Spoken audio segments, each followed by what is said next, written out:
키워드로 뉴스를 살펴보는 빅데이터 뉴스 빅뉴스입니다. 오늘자 만건의 기사에 가장 많이 나온 단어들인데요.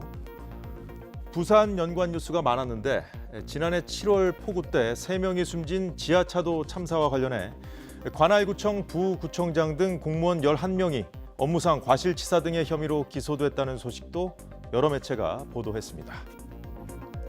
경제면부터 분야별로 볼까요? 한국은행이 현재 연 0.5%인 기준금리를 유지하기로 결정한 가운데 이주열 총재 발언이 주목받았는데요.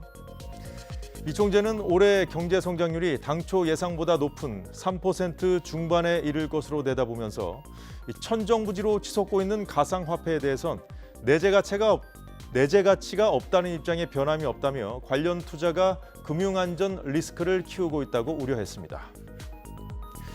국토교통부 연관 뉴스 중에 한동안 안정세를 찾아가는 듯했던 서울 아파트값이 2달 반 만에 다시 상승폭을 키웠다는 소식도 언론사의 관심사였는데요. 언론은 강남은 물론 상계동과 월계동의 30년 이상 된 노후 아파트까지 가격이 들썩이고 있다며 재건축 규제 완화를 공약으로 내건 오세훈 서울시장 효과로 보인다고 보도했습니다. 이런 가운데 홍남기 경제부총리는 어렵게 안정세를 잡아가던 부동산 시장이 다시 불안해지는 건 아닌지 매우 우려스럽다고 밝혔습니다. 액면 분할 이후 첫 거래일에 7% 넘게 급등한 카카오도 화제의 키워드였고요. 국제면에는 조 바이든 미국 대통령과 정상회담을 앞두고 있는 스가 요시히데 일본 총리가 올라와 있는데요. 언론은 도쿄올림픽 개최에 대해 바이든 대통령이 어떤 입장을 보일지, 또 정상회담 뒤 나올 공동성명에 중국을 견제하기 위한 타이완 지지 선언이 담길지 여부에 관심을 보였습니다. 다음은 사회면인데요.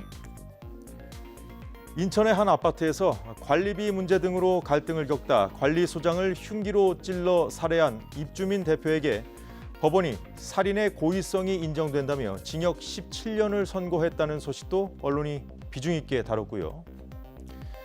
엽기적인 갑질 혐의 등으로 재판에 넘겨진 양진호 한국미래기술회장도 키워드였습니다. 대법원이 양 회장의 상고심에서 징역 5년을 선고한 원심을 확정했다는 뉴스 때문인데요. 양 회장은 회사 직원들에게 일본도로 살아있는 닭을 내리치게 하는 등 동물을 학대한 혐의 등을 받고 있습니다. 빅뉴스는 여기까지고요.